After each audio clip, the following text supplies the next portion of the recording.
Queridos amigos, muito boa noite para todos.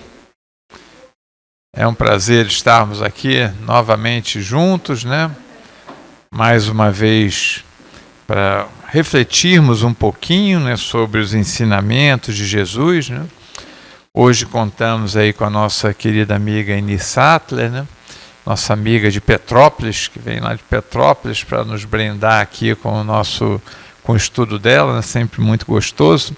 E ela também já falou que amanhã vai estar no Aristides Silva, Eni? Uma maravilha aí para nós de Teresópolis, aí usufruir aí o máximo que a gente pode aqui da Eni. Então vamos ver se a gente aproveita bastante aí a noite de hoje, Para nos prepararmos, então, nós vamos pegar um texto, uma página de Fonte Viva, vamos abrir ao acaso e nos preparar, então, para a nossa prece inicial. Pelo Espírito de Emmanuel, psicografia de Chico Xavier, abrindo ao acaso, por um pouco, é a página de número 42. Escolhendo antes de ser maltratado com o povo de Deus, que por um pouco de tempo ter o gozo do pecado. Deixa eu ler de novo. Escolhendo antes ser maltratado com o povo de Deus, do que por um pouco de tempo ter o gozo do pecado. Paulo, em Epístola aos Hebreus, capítulo 11, versículo 25. Nesta passagem refere-se Paulo à atitude de Moisés, abstendo-se de gozar por um pouco de tempo das suntuosidades da casa do faraó, a fim de consagrar-se à libertação dos companheiros cativos, criando imagem sublime para definir a posição do Espírito encarnado na terra. Por um pouco, o administrador dirige os interesses do povo. Por um pouco, o servidor obedece na subalternidade. Por um pouco, o usurário retém o dinheiro. Por um pouco, o infeliz padece privações. Ah, se o homem reparasse a brevidade dos dias que dispõe na terra, se visse a exiguidade dos recursos com que pode contar no vaso de carne em que se movimenta, certamente semelhante percepção diante da eternidade dar-lhe-ia novo conceito da bendita oportunidade, preciosa e rápida, que lhe foi concedida no mundo. Tudo favorece ou aflige a criatura terrestre, simplesmente por um pouco de tempo. Muita gente, contudo, vale-se desta pequenina fração de horas para complicar-se por muitos anos. É indispensável fixar o cérebro e o coração no exemplo de quantos souberam glorificar a romagem apressada no caminho comum. Moisés não se deteve a gozar por um pouco, no clima faraônico, a fim de deixar-nos a legislação justiceira. Jesus não se abalançou a disputar nem mesmo por um pouco, em face da crueldade de quantos o perseguiam, de modo a ensinar-nos o segredo divino da cruz com ressurreição eterna. Paulo não se animou a descansar por um pouco, depois de encontrar o Mestre às portas de Damasco, de maneira a legar-nos seu exemplo de trabalho e fé viva. Meu amigo, onde estiveres, lembra-te de que aí permaneces por um pouco de tempo. Modera-te na alegria e conforma-te na tristeza, trabalhando sem cessar na extensão do bem, porque é na demonstração do pouco que caminharás para o muito de felicidade ou de sofrimento. Vamos elevar então os nossos pensamentos nesse momento a Jesus. Querido amigo, aqui chegamos mais uma vez para ouvir as tuas palavras, refletir nos teus ensinamentos. Conhecemos nosso passado, sabemos da dificuldade que tivemos e ainda temos. Mas permita, querido amigo, que a vida não passe por um pouco. Permita que cada dia seja um renascer, uma nova manhã, uma nova oportunidade de olhar para o alto e seguir adiante mais confiante no teu amor e no teu amparo. Por isso te rogamos na noite de hoje, dá-nos ouvidos de ouvir. Permita que possamos escutar as tuas palavras através da nossa querida amiga Enir, para que possa calar fundo ao nosso coração e de lá transbordar as nossas mãos, para que sejam as mãos que acarinham, que abraçam, que enxugam as lágrimas. Por isso te rogamos, amigo de sempre, fica conosco, agora e sempre. Que assim seja. Queridos amigos, Enir, por favor, a casa é sua. Deixa eu ver se eu abaixo aqui.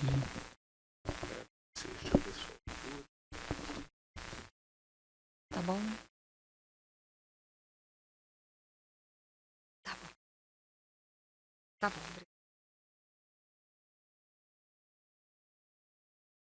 Boa noite a todos. É interessante a passagem, né? Por um pouco, a gente resgata uma dívida de muitas vidas. Por um pouco, a gente pode cair, né? A vida está sempre por um fio. O que falta na gente, às vezes, é a reflexão do que a gente está vivendo. Essa noite a gente vai conversar sobre a dor. E aí até me perguntaram se eu ia falar da dor a noite inteira. Eu falei que sim. Dureza, né? Tem um pensamento, aliás é uma frase de um livro de Emmanuel que fala assim: a dor há de vir realizar a obra que não foi possível ao amor edificar por si só. Né? Essa frase ela vai nos mostrar como podemos evoluir. Como? Como? Porque se a dor veio edificar um trabalho que não foi possível ao amor edificar por si só, é porque houve da nossa parte uma escolha. Uma escolha que pode ter sido por consciente ou uma escolha que foi inconsciente. E é por isso que a gente vai conversar essa noite toda, até o final, sobre a dor.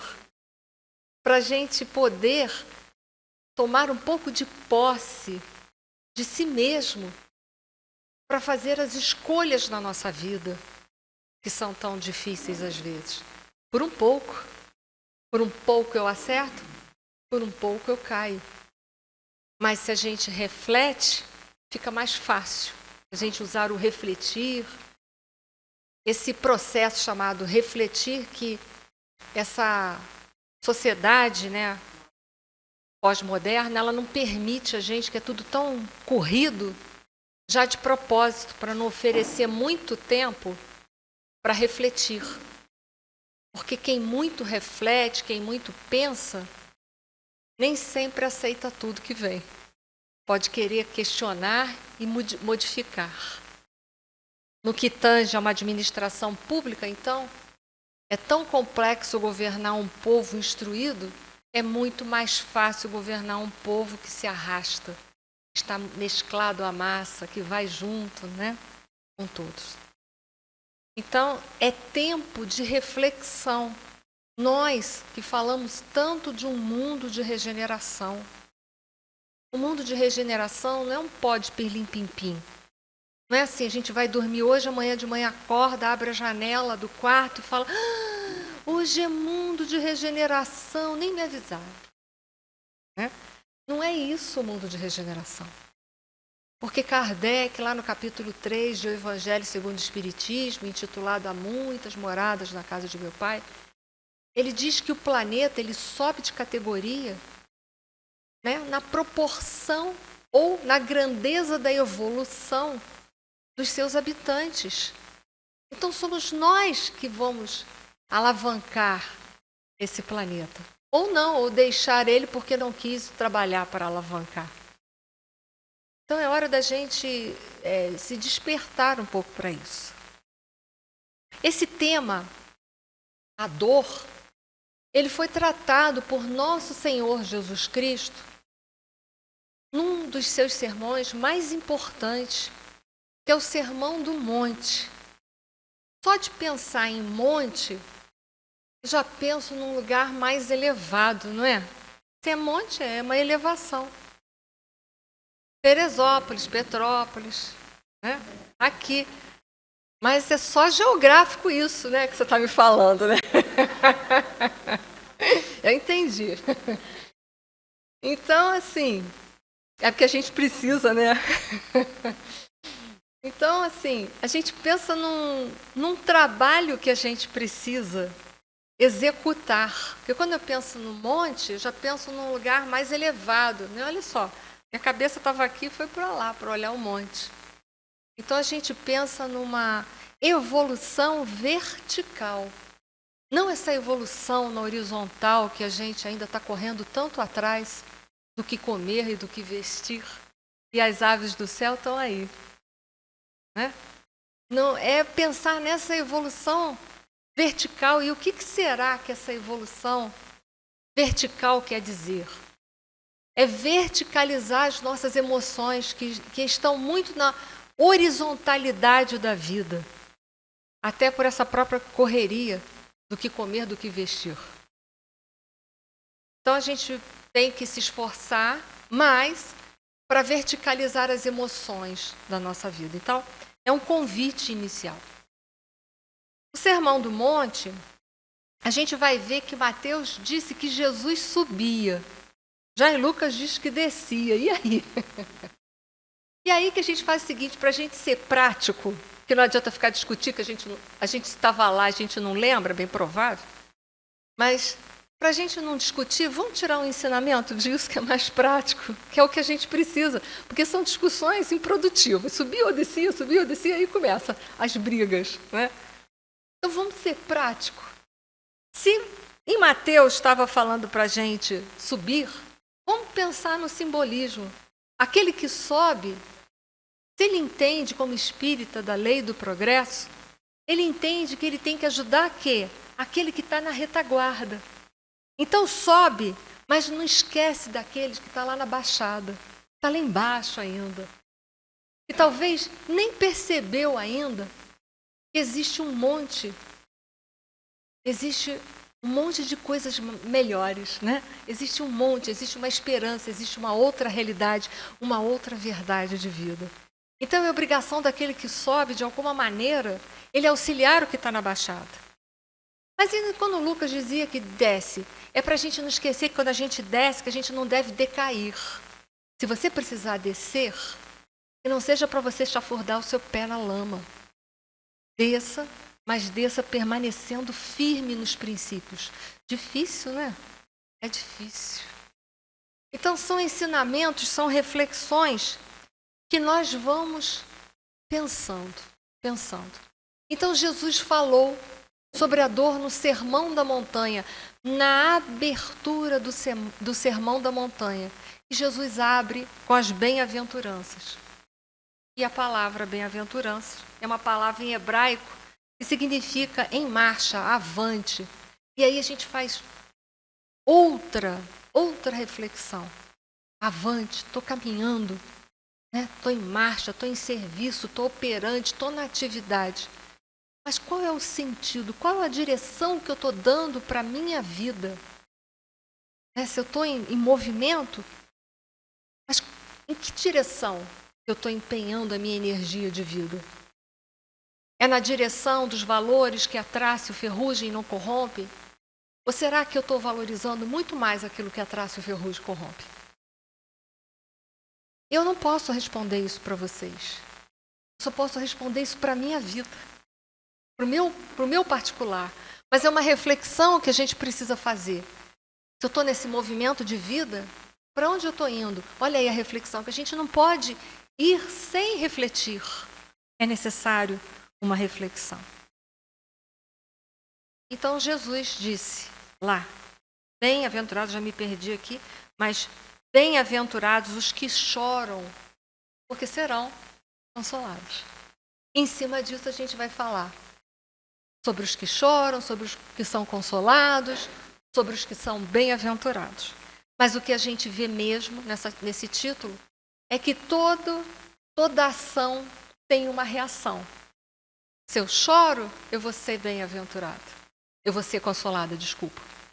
Mas será que eu vou ser bem-aventurado? Será? Se o meu choro diante da dor for um choro de rebeldia, faço eu a pergunta a vocês. Estarei eu me conduzindo avante, em marcha, na direção correta? E aí, será que eu vou ser uma bem-aventurada? Que choro é esse que Jesus se referia? Ele dizia que bem-aventurados que choram, porque serão consolados. A que choro, a que tipo de sofrimento é esse que Jesus estava se referindo? É o sofrimento de todos que choram serão bem-aventurados? Mas todos os que choram serão consolados? Sim, pela misericórdia de Deus, com certeza. Ele não larga nenhum de nós, ele sabe que todos nós temos o potencial de vir a ser melhores. Então a pergunta é, por que nós sofremos? Por que nós sofremos? Nós temos um Pai que é de infinito amor, de infinita misericórdia, é um Deus que é justo, que é bom, que é amoroso. É de Deus que vem a dor. Deus é justo, Deus é amoroso. Não é de Deus. Não é de Deus. Então a dor não vem dele. A dor não vem dele. De onde que vem a dor, então? A dor, ela vem de nós caminharmos no sentido e na direção contrária à lei de Deus. É quando a nossa vontade não está em ressonância com a vontade que representa a lei de Deus. Quando a gente anda na contramão, a lei de Deus diz, vai para lá. Eu falo, não vou não. Sabe por quê? Para mim eu estou achando muito mais interessante se eu for para lá. Acho que Deus não sabe muito bem desse negócio, não. Sabe uma coisa? Eu não vou nada para lá. Eu vou para cá, porque se eu for para cá, eu vou ser mais feliz. Nós e o nosso imediatismo. A gente quer ser feliz anteontem, não é assim?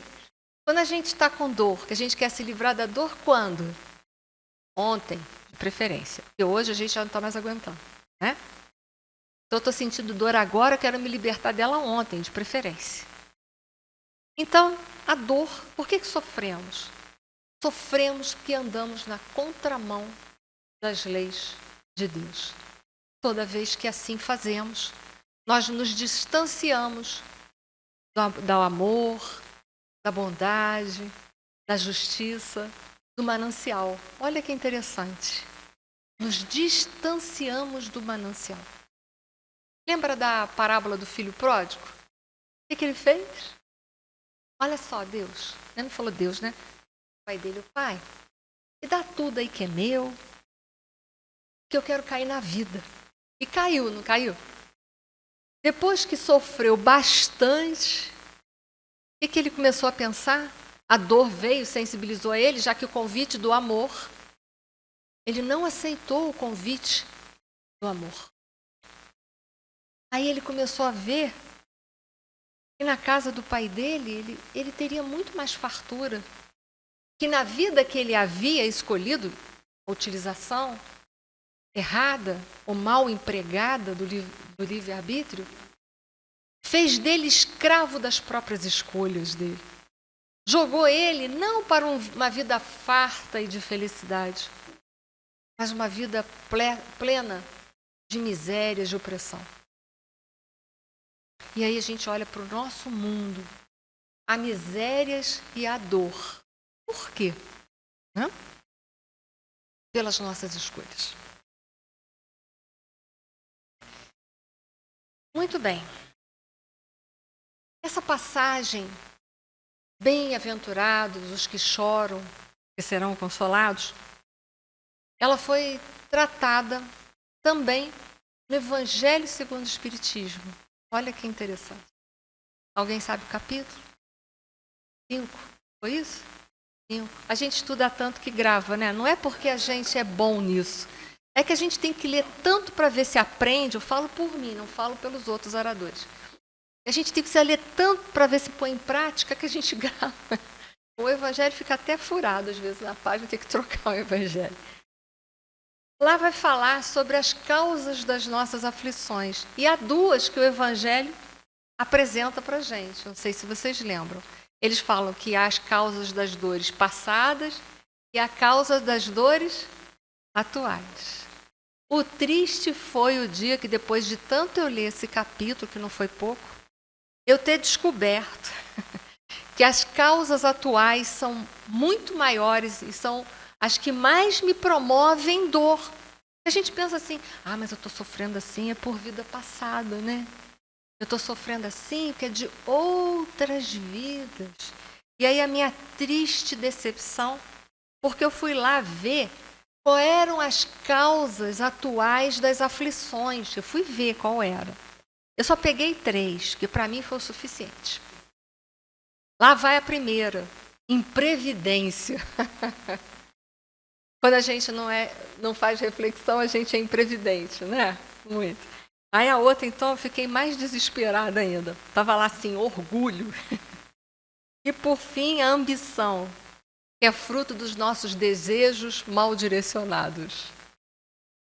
E aí a gente chega à seguinte conclusão. É verdade.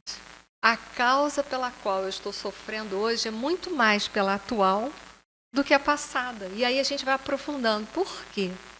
Porque se eu não mudei quem eu sou, é o homem velho que vai predominar nessa atual reencarnação, não é?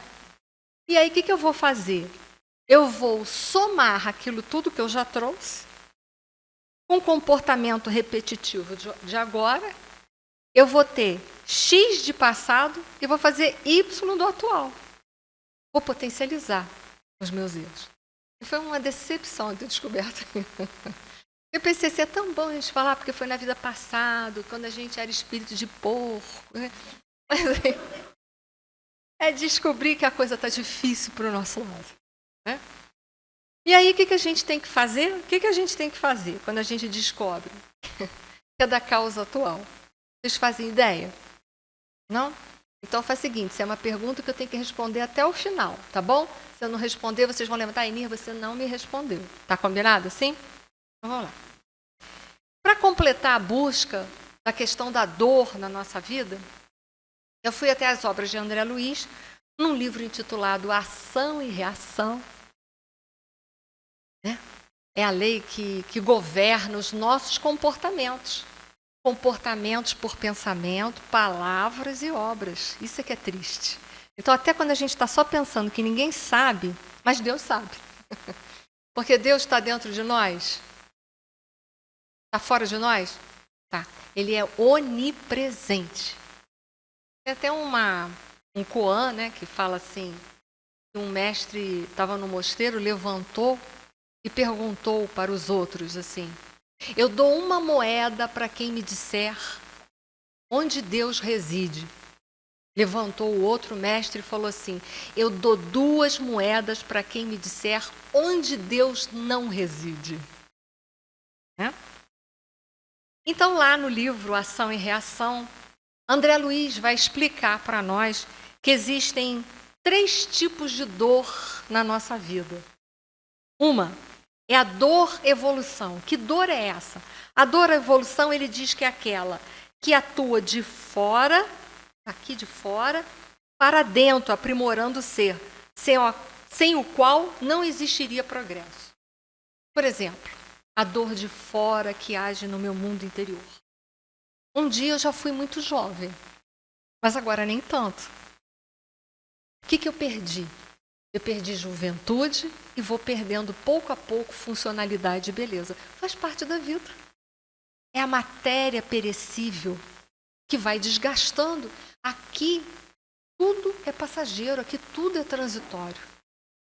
A gente fica tentando eternizar o temporal, tentando encontrar a pílula do não envelhecimento, da não morte. Mas isso não existe na nossa dimensão. Se eu continuar viva, chegarei a uma idade avançada e serei idosa mesmo de verdade. Não tem como. Vou perder as energias que eu tinha quando eu era jovem. Vou perder a beleza que eu tinha quando eu era mais jovem. Faz parte, é a perda de viver muito. Eu tenho como dizer para Deus, eu não quero morrer. Posso bater o pé no chão quantas vezes eu quiser. Mas eu vou morrer. Esse corpo vai desgastar. Então é a dor que vem de fora, porque esse mundo é perecível, é temporário. Ele vai me trazer um certo nível de sofrimento, um certo nível de dor. Então, faz parte estar aqui na dimensão material, por si só, você já vai viver a dor do desgaste dessa dimensão. Não tem jeito. O jeito é tentar superar. Temos a dor expiação, que André Luiz explica, que é a que vem de dentro para fora, marcando a criatura no caminho dos séculos, detendo-a em complicados labirintos de aflição para regenerá-la perante a justiça. Regenerá-la perante a justiça. Então, é algo que eu fiz, que eu preciso o quê? Me ressarcir, me quitar com as leis de Deus. Então, por isso que a gente diz que a expiação, ela é decorrente de uma plantação que eu vim fazendo em múltiplas existências. Ora, sim, em vários momentos das minhas existências, das minhas reencarnações, eu plantei cardos. O que eu vou colher? Espinhos, né? É fatal. Mas isso foi Deus que inseriu na minha vida? Isso diz respeito ao mau uso do livre-arbítrio. É quando eu quero dar ordens a Deus. É engraçado, né? A gente já conhece as leis divinas, porque a gente conhece muitas coisas da lei de Deus. E a gente sabe que não há como. Temos que ser obedientes. Por que não somos obedientes? É a pergunta. É uma lógica e a gente anda contra a lógica. É o bom senso e a gente anda contra o bom senso. Mesmo sabendo de tudo isso. Como é difícil evoluir. E por fim, choquem. Vem a dor auxílio, que segundo André Luiz, ela ocorre pela intercessão de amigos devotados à nossa felicidade e à nossa vitória. Há quem pergunte assim, mas que amigo urso?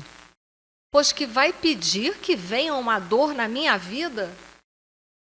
Ora, amigo verdadeiro não quer ver a gente cair no abismo.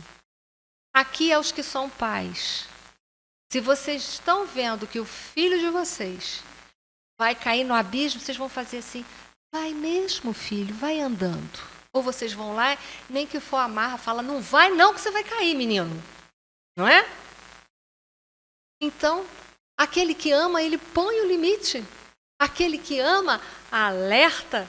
E quantas vezes, se a gente naquela encarnação continuar a trilhar por aqueles caminhos, a nossa complicação de vida vai só aumentar.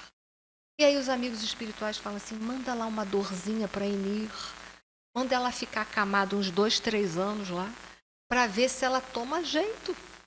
Porque senão ela vai perder a encarnação dela. E aí a gente pode chamar isso de amigo urso, mas quando a gente estiver desencarnado, a gente vai falar, que amigão, hein? Se ele não faz isso, eu perdi a minha reencarnação. Perdia tudo. Que bom que veio a dor e me deu um freio, botou um pé no freio. Agora eu estou refletindo que o caminho que eu estou tomando não é o melhor caminho. Então existem esses 3 aspectos de dor. Será esse um assunto que só foi tratado por nosso Senhor Jesus Cristo ou mesmo por Allan Kardec tão somente? Será que a dor só foi retratada ao longo da história da humanidade só nesses períodos? No período da segunda revelação e da terceira? É aí que a gente vai num livrinho lá de Emmanuel, por Emmanuel, capítulo 2, um item intitulado Os Missionários do Cristo. Nós vamos ver que lá Emmanuel cita Furri, aos compiladores dos Vedas, Confúcio, Hermes, o Trimegistus, né? Pitágoras, Gautama ou Buda, os seguidores dos mestres da antiguidade, todos foram mensageiros da sabedoria que, encarnado em ambientes diversos, trouxeram ao mundo a ideia de Deus e as leis morais, olha a verticalização das emoções, e as leis morais a que os homens se devem submeter para a obtenção de todos os primores da evolução espiritual. Vou ler de novo um pequeno trecho. Trouxeram ao mundo a ideia de Deus e das leis morais a que os homens, nós, se devem submeter para a obtenção de todos os primores da evolução espiritual. Quando a gente não se submete a uma lei, qual nome eu dou ao comportamento dessa pessoa?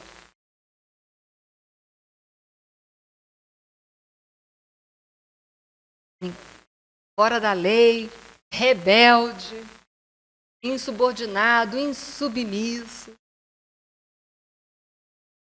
Assim são todos aqueles que, ao conhecerem a lei, andam na contramão dela. E por que eu falei sobre esses missionários que nosso Senhor Jesus Cristo enviou em todos os momentos na Terra?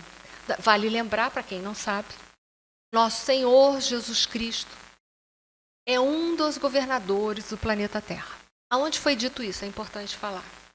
Governador propriamente não, mas grande trabalhador de administração do planeta, foi dito na Revista Espírita, se eu não me engano, fevereiro e março de 1868, num artigo intitulado Os Messias do Espiritismo, que é muito interessante esse capítulo, porque ele não só vai falar da hierarquia espiritual de Jesus, mas ele vai falar desse momento de transição planetária. Muito importante a gente ler esse capítulo. Foi falado também no livro A Caminho da Luz, de Emmanuel, que ele fala, lá é claro que ele fala que é um dos governadores do planeta Terra. Então Jesus se preocupou em mandar, em todos os momentos da história da humanidade, missionários em vários pontos, em várias culturas filosófico-religiosas, alertas sobre a lei de Deus, que se nós não seguíssemos pelos caminhos da lei de Deus, nós encontraríamos como um dos mecanismos evolutivos a dor, porque existem dois, que foi o que nós começamos a falar com o pensamento de Emmanuel. Existem a dor e existe o amor. Lembra do pensamento?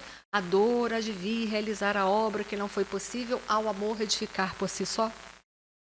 Então existe a dor e o amor como mecanismos que vão regular a nossa evolução. Cabe a cada um de nós escolhermos qual dos dois a gente quer. E aí a gente, aproveitando, nós vamos utilizar um outro livro chamado Plenitude, capítulo 2, Joana de Ângeles, que vai falar só sobre a dor. O livro Plenitude só fala sobre dor. E ela começa falando, nesse capítulo 2, sobre Buda, os ensinamentos de Buda, um dos missionários de nosso Senhor Jesus Cristo. E ela diz assim: Buda ensinava que a única função da vida é a luta pela vitória do sofrimento. Buda ensinava que a única função da vida é a luta pela vitória sobre o sofrimento. O que é o sofrimento? O sofrimento é a dor que cronificou. Onde é que a dor cronifica na vida da gente? Quando a gente bate o pé e diz, mas não vou mudar? Não vou mudar mesmo. E aí aquilo que era só dor, que estava ali para sensibilizar a gente, ela deixa de ser dor, passa a ser sofrimento. Ou seja, passa a conviver diariamente conosco, na tentativa de nos sensibilizar as nossas emoções, para que possamos transformar o homem velho num homem reformado, de conformidade com as leis de Deus. E continua Joana. Estabeleceu Buda a teoria do caminho do meio para alcançar a paz. O que é o caminho do meio? Muita gente também se confunde com o caminho do meio. O caminho do meio não é uma gambiarra que você faz assim, une um pedaço e o outro. Isso é gambiarra, o nome disso, né? O caminho do meio, deixe-me estar, que eu vou dar um exemplo para a gente ver. Vamos supor que na sociedade nós tenhamos 2 tipos de comportamento básico. Um daqueles que são opressores e outro daqueles que fazem parte dos oprimidos. A gente vai ver que entre um caminho de opressor e oprimido, nos opressores nós teremos os excessos nossos egóicos. E na dos oprimidos nós teremos a escassez que demonstra a mesma presença da consciência egóica que é regida pelo orgulho e pelo egoísmo. E aí a gente fala assim, como chegar no caminho do meio? Amarra as 2 gambiarras, pega uma ponta de uma para a outra? Não. Para sair dessa vibração de opressor e oprimido, eu preciso utilizar-me de um mecanismo correto evolutivo chamado amor, que muda o meu padrão vibratório. E tudo que muda o padrão vibratório abre os horizontes da nossa visão, faz com que a gente veja a vida com maior amplitude e maior profundidade. E aí a gente passa a ter um comportamento nem de opressor e nem de oprimido. Qual o comportamento? Autonomia sobre a nossa própria vida. Não sei se me fiz entender, mas vou dicotomizar um pouco mais. Para aquele que é opressor, ele precisa aprender que ele veio aqui para cuidar tão somente da vida dele. E para aquele cujo tem um comportamento de oprimido, ele precisa entender que ninguém veio direcionar a vida dele, que ele é que é o responsável pela sua própria evolução aqui no universo. Então é um comportamento de autonomia. Então é um ponto maior em que a gente sobe na vibração do amor, ou através da força do poder do amor, e consegue enxergar que a gente não veio nem para mandar nos outros, nem para deixar os outros mandar na nossa vida. Mas a gente veio para direcionar a nossa própria existência. E isso está em conformidade com as leis de Kardec, com as leis que estão lá no Livro dos Espíritos, na 3ª parte? Sim ou não? Quem é a única pessoa capaz de fazer com que a gente evolua aqui na Terra e saia dos ciclos reencarnatórios de dor? Nós mesmos. Então eu preciso criar o que? Autonomia. Nem mandar na vida dos outros e nem tampouco deixar as pessoas direcionarem a minha vida. Né? Então estabeleceu o caminho do meio, que não é a gambiarra de unir as extremidades, mas de subir. Né? E ele disse, então ele estabeleceu como princípios as 4 nobres verdades, falando do sofrimento, suas origens, a cessação do mesmos, o caminho para a libertação do sofrimento. E aí Buda diz que no sofrimento apresenta-se 3 formas de sofrimento. Vamos ver se está de acordo com o Evangelho?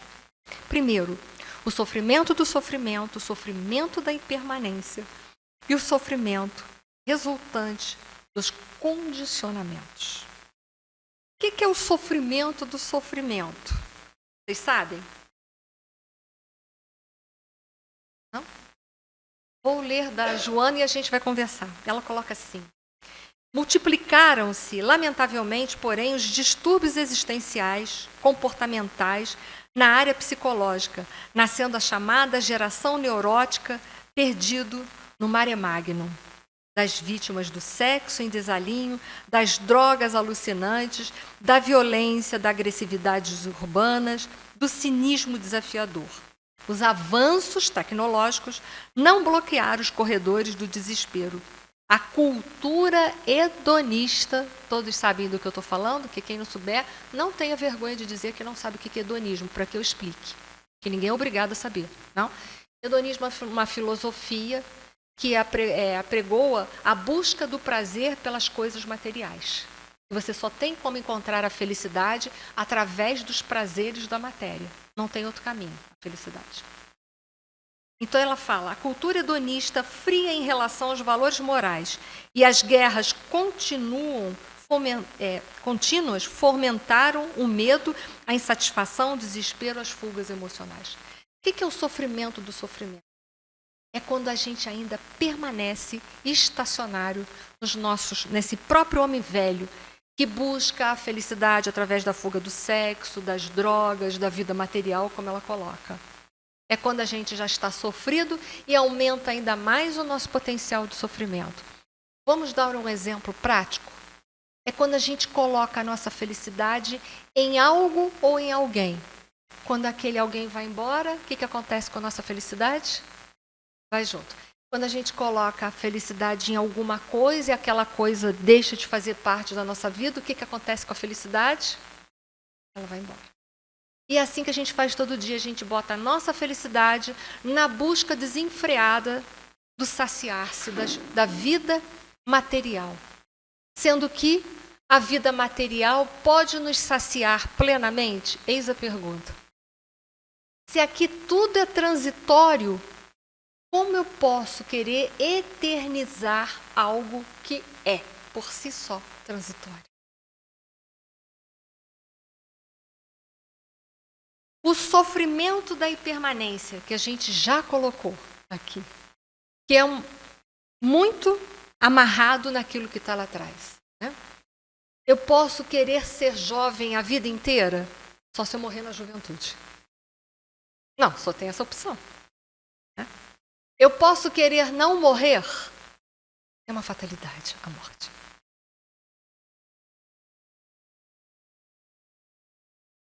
Né?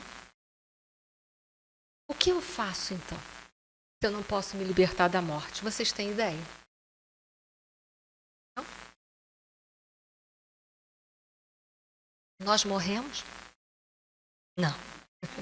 Por isso que eu não posso libertar nenhum de vocês da morte. Não podemos libertar das coisas que não existem. O que perece, acaba? A vestimenta. Como essa blusa, um dia ela vai furar, vai ficar rota com o tempo. Ela não vai durar para sempre. Ela pode ser muito boa, pode durar 100 anos, sei lá, 200. Mas um dia, o que vai acontecer com ela? Vai acabar. Vai acabar. Esse corpo vai acabar em algum momento? Vai acabar. Mas se eu consigo verdadeiramente me sentir como eu sou, um espírito imortal, cuja vida continua, mas que eu preciso estar inserida aqui, né? Porque a vida continua, que eu vou me tirar a vida, não é isso? Né? Mas se eu estou aqui é porque tem uma razão de ser, de eu estar aqui, eu preciso descobrir essa razão, equacionar essa razão, para dar seguimento à minha vida espiritual. Mas eu morro. Então, é compreender que o que é perecível, o que é eterno, e me sentir como tal. Mas eu ainda vejo muito no movimento espírita a gente falando assim, o meu espírito, eu fico pensando, o que será isso? Porque eu mal dou conta de mim, se eu ainda tiver mais um espírito, eu não vou... A gente ainda acha que a gente é o quê? Esse corpo. Porque não é o meu espírito, eu, espírito imortal. Olha, é bom a gente começar a mudar essa frase dentro da gente, lembrar pra gente, né? Falar assim, eu, espírito imortal, começar a mudar essa temática dentro da gente. Eu, espírito imortal, estou aqui de passagem, tenho uma finalidade, tenho que saber qual é a minha busca aqui agora. Não precisa fazer TVP para saber o que veio fazer aqui. É só olhar para aquelas coisas que nós não queremos fazer, que eu vou dar triste notícia para vocês. Foram elas que a gente veio fazer. Né? É tudo aquilo que, em geral, a gente não tem muita vontade de fazer, é aquilo que a gente veio fazer. Então, a gente veio conviver com um parente difícil para aprender o quê? Amá-lo, mas não no sentido do sentimento, mas no sentido do respeito, da integridade, de ajudar sem fronteiras, de ajudar sem condições, de aplicar a compreensão sem botar requisitos para tal. Né? É isso que a gente veio fazer. A gente não veio dizer para o inimigo assim, eu te amo tanto, de um dia para a noite. Confessa.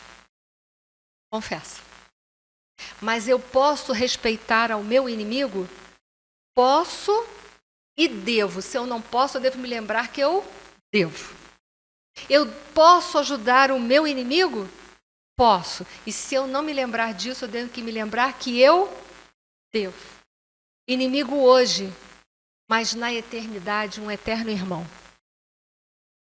E no reino dos céus, tão falado por nosso Senhor Jesus Cristo, lá não há simpatias nem antipatias.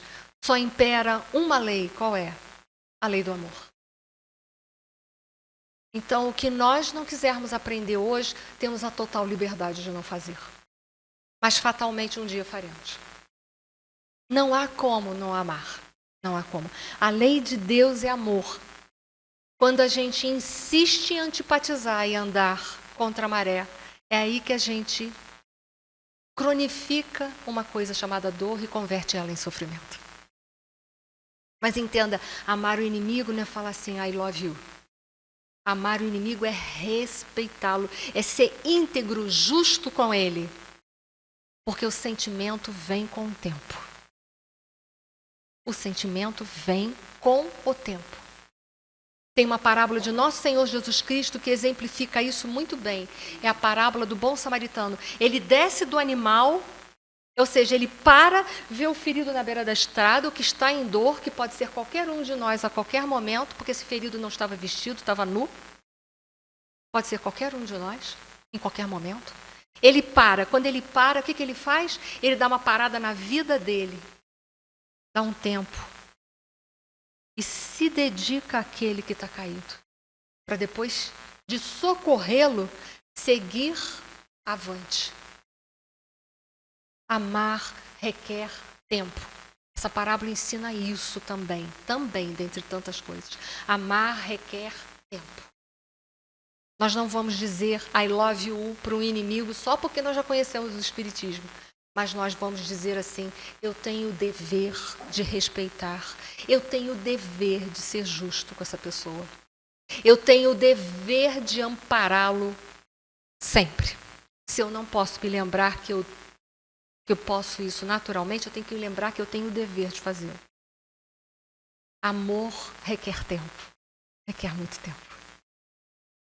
Não é um processo fácil. Por isso que Jesus fala de perdão e de reconciliação. Ele mostra que perdão é processo. É isso que eu quero dizer para vocês. Não é porque nós somos espíritas que nós vamos amar o outro do dia para a noite. Mas nós já podemos aprender a respeitá-lo. Isso é o primeiro passo para formar um grande sentimento, um grande vínculo de amor para a eternidade. Vamos lá. O sofrimento da impermanência, a gente já falou. O sofrimento dos condicionamentos. Nós temos muitos condicionamentos na nossa vida. Nós temos os condicionamentos educacionais que recebemos dos nossos pais. Mas vale alertar que não vale culpar o pai e a mãe pela infelicidade. Não vale. Isso é feio, vou avisando a vocês. Porque nós, não foi o meu caso, mas se eu me tornasse mãe algum dia, eu cometeria erros. Talvez não iguais aos meus pais, mas eu cometeria. Sabe por quê? Pelo simples fato de que eu sou um espírito imperfeito. Só isso. Os pais dão aos filhos aquilo que eles dão conta. E se os filhos hoje olham para trás e falam, meus pais erraram, eu só tenho uma coisa para dizer para esses filhos, que bom que você já enxergou isso. Então agora segue corrigindo e ame seus pais. Porque nada justifica isso. Por pior que foi um pai e uma mãe, nada justifica. Segue tentando melhorar a sua vida. Então, nós temos condicionamentos educacionais? Claro que temos. Somos capengas educando capengas. Essa é a verdade. Temos os condicionamentos sociais? Claro que a cultura social influencia na nossa vida. Basta ver alguns países que não aceitam as mulheres andar sem a burca, alguns países que não aceitam isso, não aceitam aquilo, não aceitam condicionamentos assim. Isso é um condicionamento? É. Eu não aceito que mulher anda sem burca, eu não aceito que mulher tem direitos iguais, eu não aceito porque que o outro é homossexual, eu não aceito porque o outro é negro, eu não aceito porque o outro é amarelo. O amor de Deus é de condição? Não seja o nosso. Deixe o julgamento para Deus. Quem julga não tem tempo para amar, diz Madre Teresa de Calcutá. Ame o que você puder. Não separe as pessoas porque não concordam com as suas opiniões, porque não concordam com a sua ideologia. Deus não trabalha dessa forma. Ele ama tanto o assassino quanto ama o santo. Ele ama tanto o psicopata como ele ama Jesus. Quem somos nós para separar a sociedade? É por isso que está essa coisa aí fora. A gente separa tanto, tanto, e quem separa tanto é orgulho e egoísmo. É hora de amar. Deixa o julgamento para Deus. A gente não veio aqui julgar, a gente não tem condições. Lembra da parábola do joio e do trigo? Que fala que os ceifeiros é que virão separar o joio do trigo? Quem são os ceifeiros? Espíritos que já conhecem com profundidade a lei de Deus e já aprenderam a discernir o certo do errado. Ele não falou os homens aqui da terra que vão separar o joio do trigo. Por quê? Porque nós não sabemos fazer isso. O certo e errado está de acordo com o nosso nível evolutivo e não é o suprassumo do suprassumo. Vamos amar, gente. Vamos parar de separar as coisas. É hora de amar. Então, nós temos os condicionamentos da educação e os condicionamentos pela cultura social, que acaba fazendo com que a gente tenha mais sofrimento ainda em sociedade. E aí a gente começa a se separar um após o outro. As origens do sofrimento, Buda já falou. Ou a gente já falou aqui essa noite. Qual é a origem do sofrimento? Não vamos pensar a nível temporal, nem de causas passadas, nem de causas atuais. Quem é que criou o sofrimento na vida? Nós, a partir do momento que nós infringimos as leis de Deus. Certa vez, me permite, eu acho que ainda estou no meu tempo, tenho 5 minutos, é isso? Uma vez, numa aula, eu tenho uns alunos meio espírito de porco, mas eu mereço. A pessoa perguntou assim para mim, como se a gente tem livre-arbítrio se a gente tem que seguir a lei de Deus? Eu falei assim, boa pergunta. Gostei da pergunta. Eu falei assim, imagina, eu vou te responder com uma linguagem metafórica. Pessoa. Imagina que a sua vida é um rio. Um rio tem uma correnteza, tem uma direção, não tem? Então o rio está correndo para lá. Aí a pessoa pensa assim, se eu estou andando para lá, que é as leis de Deus, eu sou um autômato. Não, eu não sou autômato. Você está lá com o seu barquinho da vida, está seguindo as leis de Deus, não está? Ora você pode ir para a margem direita, ora você pode ir para a margem esquerda, ora você pode navegar no meio, é ou não é? Ora você pode fazer zigue-zague com o seu barquinho. Isso não é liberdade? Né? Nós não somos autômatos. Nós estamos mais para rebeldia, muitas vezes, do que outra coisa. Né? Qual é a cessação? Cessar, terminar, acabar com os sofrimentos. Qual é a cessação dos sofrimentos? Quando é que eu posso fazer com que ele deixe de habitar no meu dia a dia? Ainda não respondi totalmente, né? Vamos mais à frente um pouquinho? Estou devendo isso, não é isso que eu estou devendo? Isso é para o final, né? Todo mundo quer saber quando é que a dor vai parar, né? E Kardec fez a pergunta na 1004 do Livro dos Espíritos, as últimas. Ele fez assim, o que se baseia a duração dos sofrimentos do culpado? E aí a resposta foi dada por São Luís. Olha que bacana.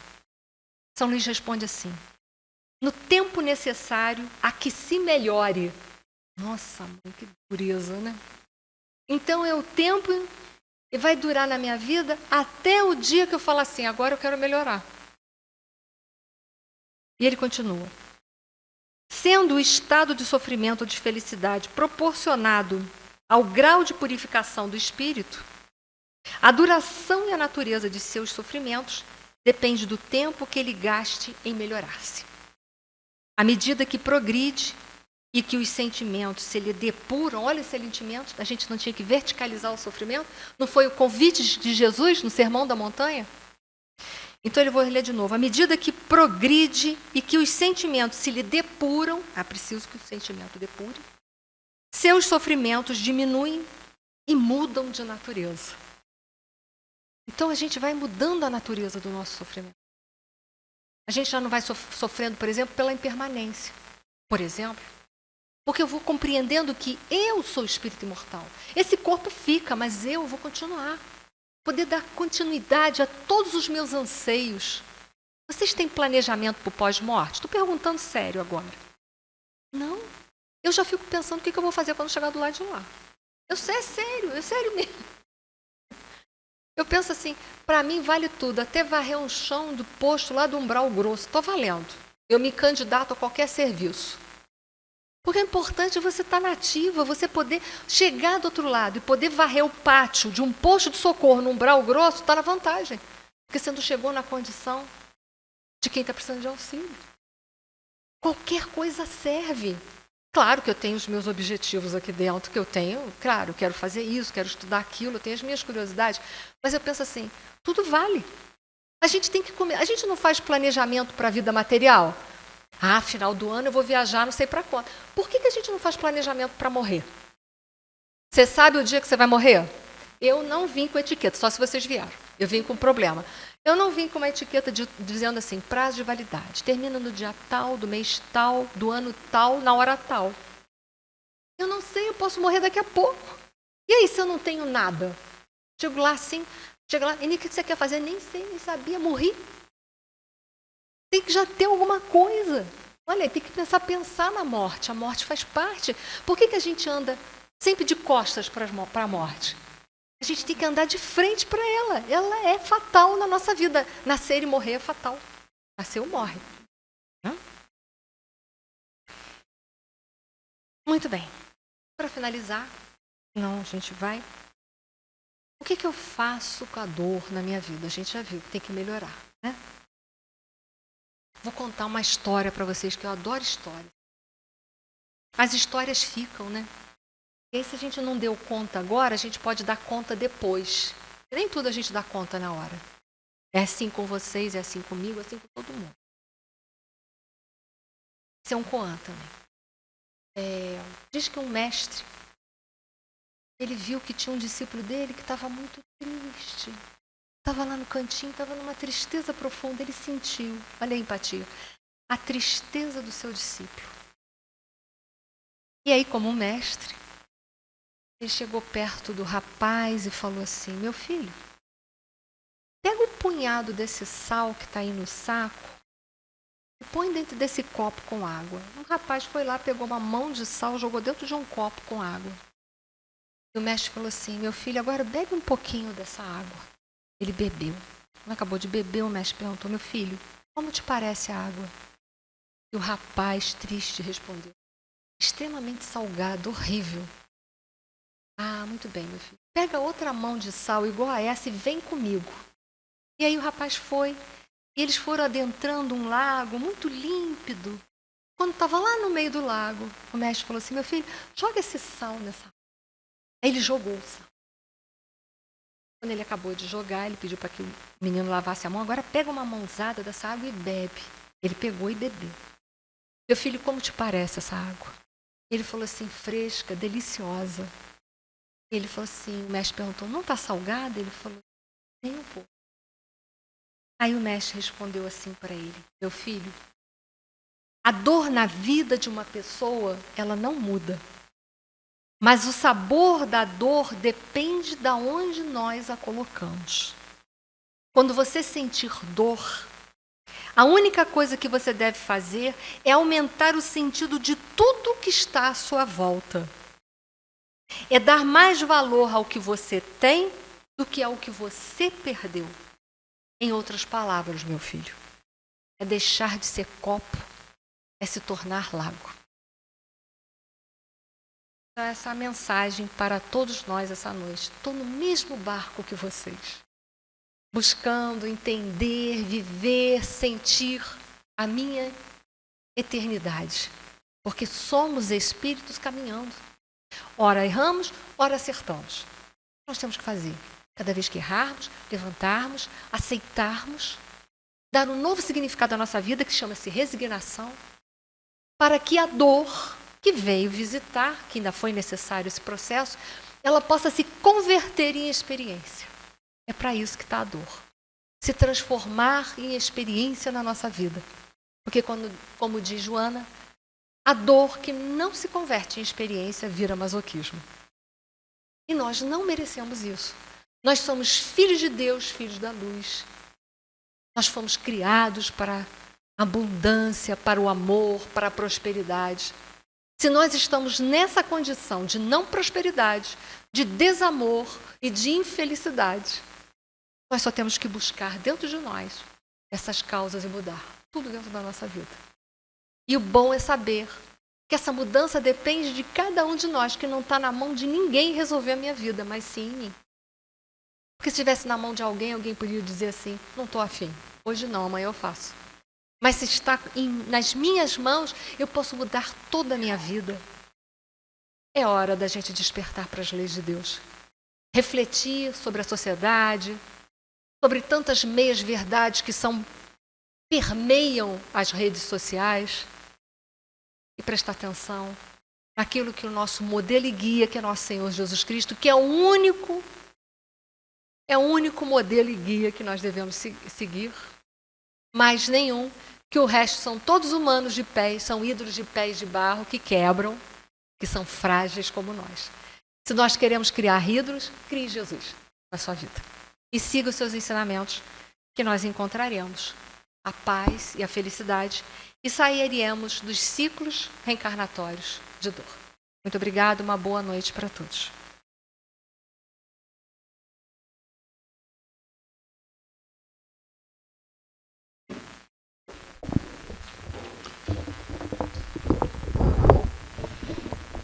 Agora foi. Excelente, Ani. Muito obrigado mesmo pelo texto. Muito obrigado pelas reflexões, né, profundas, né? Impressionante, né, como é que a gente pega coisas simples, né, e transforma em coisas profundas, como você fez hoje. Muito, muito bacana mesmo. Fiquei muito mexida aí com tudo que você falou e vou planejar já agora minha pós-encarnação, já vou sair daqui hoje mesmo, já vou pegar um papel e lápis, já vou começar a planejar aqui. Eu tinha um amigo de turma, a gente fez eletrônica, eu tinha um amigo de turma que ele dizia que o plano dele era consertar a cerca elétrica de nosso lar. Então, esse já tinha um objetivo bem definido ali. Ele achava que ele ia conseguir entrar em nosso lar porque as pessoas iam precisar de alguém para consertar a cerca e ele estava já habilitado a consertar a cerca. Então, vamos ver, quem sabe. Como ele já escolheu, eu só não posso escolher, tem que escolher outra coisa aqui. Oi, Edson. Já tinham consertado a cerca, né? Pois é. Né? De repente a gente ainda pegaria manutenção. Bom, vamos então aos avisos aí, aproveitando. Bom, primeiro dizer sobre a cantina, né? Vocês já viram a cantina ali bombando, né? Com a mocidade, né? Normalmente no quinto sábado, né? A mocidade, quando tem o quinto sábado, é a mocidade que se encarrega então da cantina. Então eles já estão animadaços, né? A gente chegou aqui cedo. E já estavam todos animados, então temos aí esse grande prazer, né, de poder ajudar, né, da forma que a gente está contribuindo aí para os trabalhos assistenciais e também a gente valorizar um pouco ali a mocidade na nossa cantina.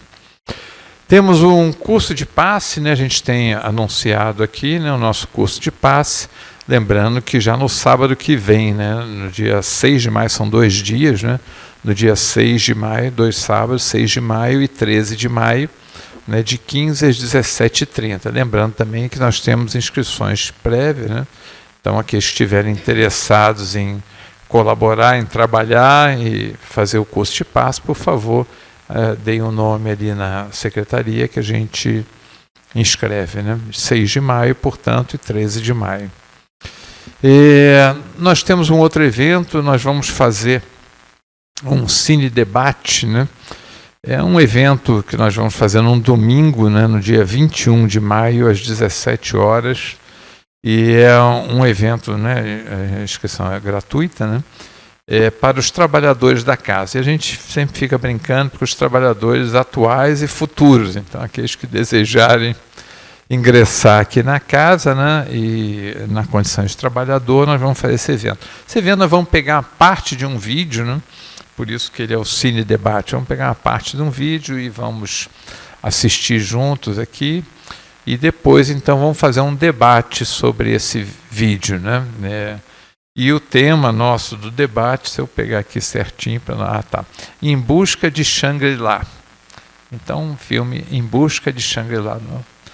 As 17 horas, no dia 21 de maio.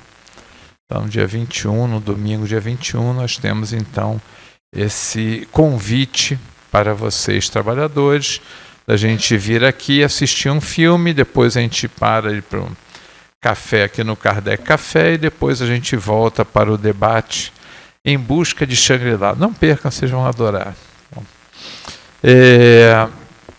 Labor Terapia, então, esse é outro evento assim, interessante, né? A gente está há algum tempo sem a gente fazer esse nosso trabalho, nos interrompemos ali antes da pandemia, né?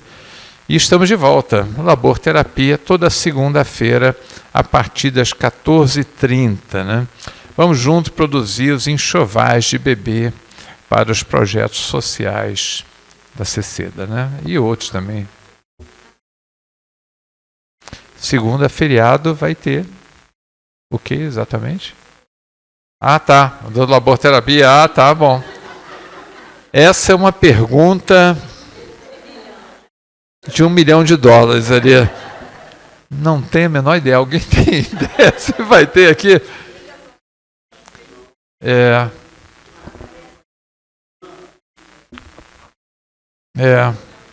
Não sei, pessoal. Vão ter as pérolas de manhã. Essa eu tenho certeza que vai ter, né? 10 horas aí nós vamos ter as pérolas da codificação aqui na casa às 10 horas. Mas essa é fácil saber também, né? Porque sou eu que faço. Mas a outra não sei, não sei. Foi mal, pessoal. Vamos obter essa informação. Lívia, dá uma ligada aí, eu te aviso aí depois, tá? Ou aqueles também que tiverem interesse, aí pega comigo ali o celular aí que depois eu mando aí essa informação. Vamos lá, amigos, vamos então. É sempre uma alegria a gente estar aqui na casa, a gente estar entre amigos, estar com uma palestra tão bonita, tão gostosa. É sempre motivo da gente ficar muito alegre aqui. E vamos então encerrar aqui o nosso trabalho, né? Vamos fazer nossa... Oi? Quem nos visita hoje pela primeira vez? É verdade. Alguém nos visita hoje pela primeira vez? Ah, pois não, como vão? Tudo bem? Como são seus nomes? Nádia? Não, é amiga da Nádia, foi mal. Nádia, seja muito bem-vinda, Nádia. É um prazer recebê-la aqui hoje. Querendo também alguma informação, estamos aí pronto para ajudar no que a gente puder. Tá bom, Nádia? Mais alguém? Ah, pois não, começa seus nomes. Walter e Naila. Naira. Walter e Naira. Sejam muito bem-vindos, Walter e Naira. Vamos então, amigos, nessa alegria aí, vamos fazer nossa prece aí de agradecimento, né? Jean, você quer nos fazer a nossa prece, Jean, por favor?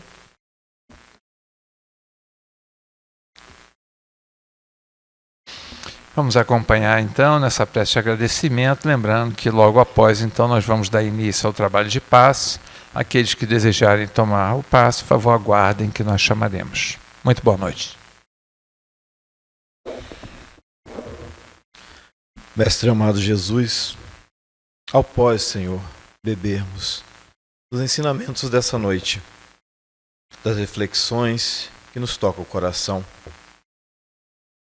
Agradecemos a Ti e lembramos de contemplar a cada novo dia, a cada nova alegria da nossa existência, da nossa permanência nesse mundo, por mais breve que seja proveitosa, que possamos irradiar fluidos de paz, de amor, lembrando, como falado essa noite, que seremos eternamente irmãos, mesmo aqueles que se apresentam como adversários em nossa caminhada diária, pois são peças fundamentais na lapidação de cada um de nós. Lapidações essas necessárias à evolução para uma atmosfera espiritual mais elevada. Agradecemos a Ti a oportunidade de mais uma vez estarmos em uma de Suas casas, aprendendo e que possamos exemplificar em cada dia da nossa existência este aprendizado, através de palavras, de abraços fraternos, de atitudes de elevação espiritual. Que seja feita Tua vontade acima dos nossos desejos, hoje e sempre. Graças a Deus que assim seja.